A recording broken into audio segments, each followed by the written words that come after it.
When we decide to add a new influencer to our already hefty personal list, it's because something about them draws us in.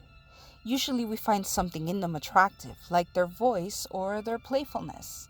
Other times we see traits in them that we wish we had. Sure, the fact that they make great content is what initially draws you in. But in a world where everyone wants to be a famous content creator, that alone is pretty easy to find. It's the person themselves that continues to pull us back in video after video for more.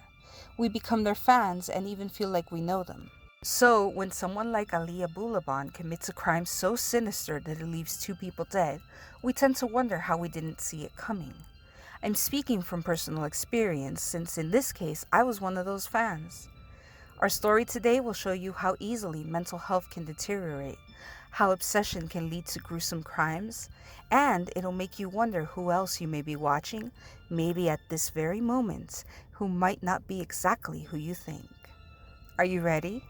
Then take my hand, if you're still willing, hold it tight, and let's walk into the darkness together.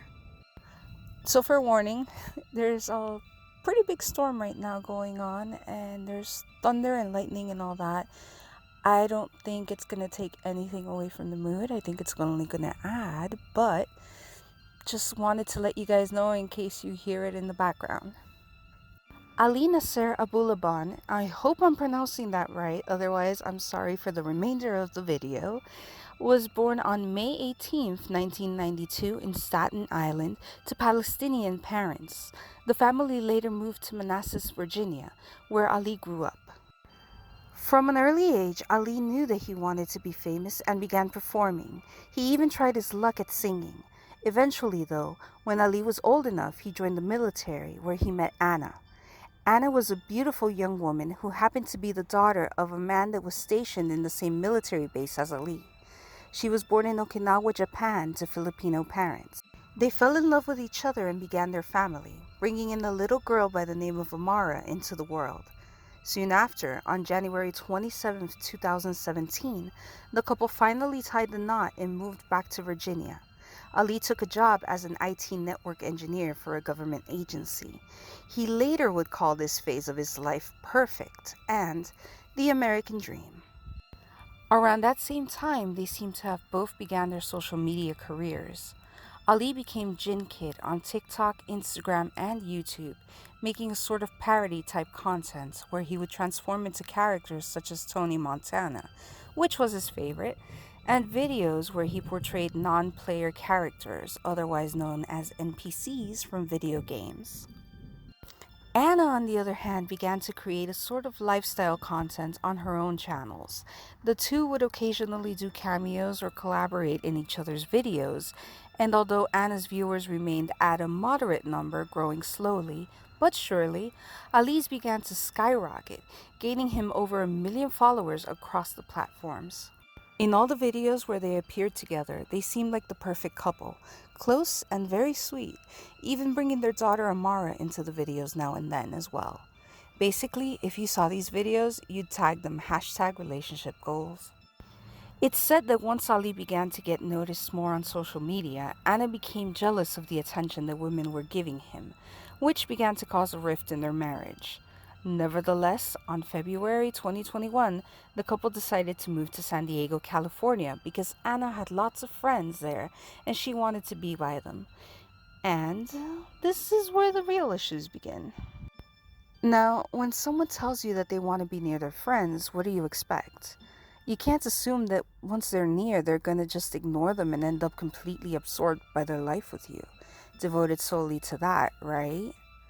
They just told you they miss their friends. You have to expect them to want to and actively find ways to spend time with them. Well, Ali didn't seem to get that memo because he became jealous of Anna's friends and the time she tried to spend with them. He'd pick up the phone when they called and interrogated them about why they were calling and why they wanted to speak to her. He began to become obsessed with Anna, wanting to know where she was and with who she was at all times, even trying to control her. In an interview that he gave later on, he described the move to San Diego as part of the downfall. He said, "My wife wanted me to move her out here with her friends to a life where there's Taco Tuesday, Women Wednesday, Party Saturday, Bar Sunday."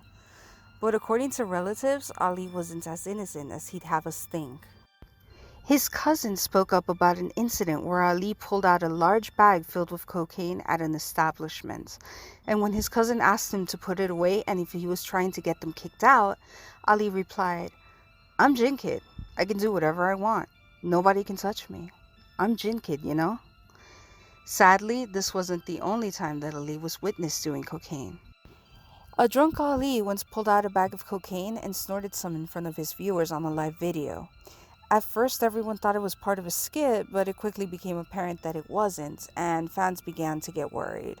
The next day, he posted an apology video stating that it was the first time he had ever done cocaine, and then went on to warn everyone about the dangers of using drugs and ended the video by ranting about how much he loved his wife. I'm not really sure how many of us believe that video, considering we had by then started to notice his mental state starting to fall apart and the weight loss he had been going through. Anna's friends also felt a strong dislike towards Ali. They claimed that Anna was constantly upset from the multiple times he had cheated on her, that he was selfish and an overall bad guy. They were particularly worried about Ali carrying a loaded gun everywhere he went, and his complete obsession with Anna. The fact that he dominated conversations, talked over people, and was so self-absorbed that he felt the need to tell everyone who he was and that he was a TikTok star didn't really help much in the likability department either. There was also rumors about how Ali became jealous of his wife when her social media accounts began to grow.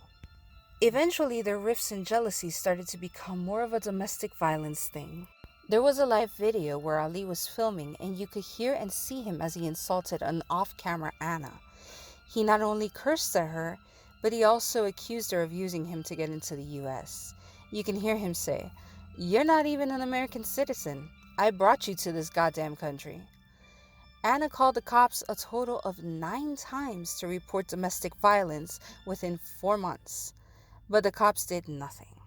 Later, we heard about some of these incidents where Ali showed their daughter Amara a loaded gun and taught her how to hold it, or how the couple that lived across from them both gave testimony that Anna knocked on their door and begged them to call the police for her because Ali had hit her and then taken her phone so she couldn't call the cops to report it. Even the San Diego Police Department sergeant testified that she had in fact called them 9 times, and although they had gone to the couple's condo and investigated, Ali was never detained. This is something that, try as I might, I can't wrap my head around. 9 calls for domestic abuse, even from the neighbor's apartment, and the cops don't do anything? Like how?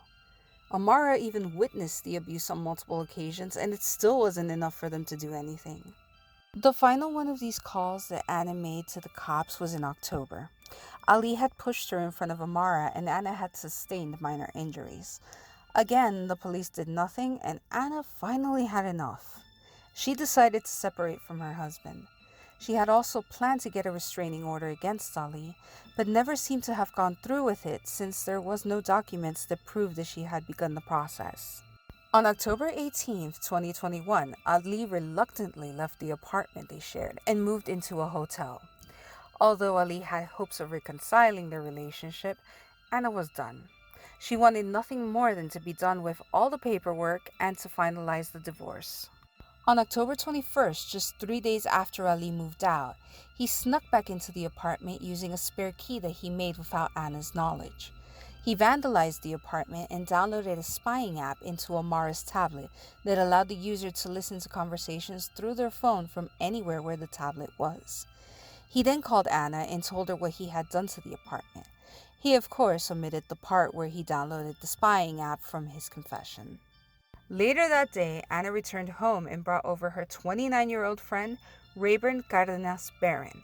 We don't officially know why he was there, but it could have been something as simple as Anna feeling scared to go back home alone, thinking that Ali might still be there, or any number of other reasons. What is clear is that when Ali turned on the spying app on his phone, he heard both his wife and a man whose voice he didn't recognize, and he flipped out. He left his hotel and drove back to the apartment, and as he rode the elevator up to the 35th floor, he cursed, cried, and begged that his wife wouldn't sleep with this unknown man before he could get there. Once he did, he opened the door and began to shoot mercilessly. Rayburn and Anna had been sitting on the couch. He managed to hit Rayburn 3 times, once on the cheek, another on the neck, and the last one hit him in the back of the head. Anna was able to let out a single scream before Ali turned towards her and shot her as well, right on the forehead at close range. He immediately left the apartment and headed to Amara's school where he picked her up. He explained to her that he had hurt Mommy, and then proceeded to call his own mother to confess what he had done. Finally, after all that, he called 911. He spun a story about how when he arrived at his house, he had found his wife and her friend shot. He also claimed he had nothing to do with it and was not responsible. Police arrived at around 3:30 p.m. and found both bodies on the living room couch. The police immediately began to track Ali and managed to arrest him 45 minutes later near interchange 805 and State Route 15. He still had Amara with him in the car, as well as the loaded gun. Ali was charged with 2 counts of first-degree murder, allegations of using a handgun, and special circumstance allegations of multiple murders. He pled not guilty to all. The judge issued a protective order for him to stay away from Amara, and he could possibly face the death penalty if he is found guilty. For now, he remains in custody without bail. Ali did cry throughout the ordeal, especially when they were describing the details of the crime. However, later on, while still in jail, he gave an interview stating that he had found Rayburn and his wife kissing, and that Rayburn's feet were up on the coffee table. He claimed that action was what made him snap. "I felt like I was in the passenger seat of my own body," he said. "What do you expect a man to do?" Personally, I believe that was the one bit of truth that slipped through the whirlwind of lies. Ali continued to claim that he arrived to find them dead, but then that one bit comes through and the truth seems to suddenly be right there before our eyes. Regardless of whether Ali's jealous and possessive mind imagined Rayburn and Anna kissing, or it actually happened, they had been alive when he arrived at the apartment, and Ali had become as ruthless as his favorite alter ego Tony Montana and shot them both in cold blood.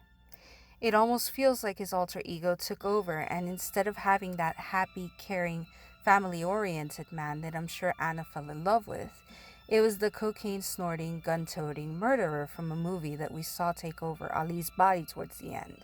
I am in no way excusing or condoning his actions with that statement.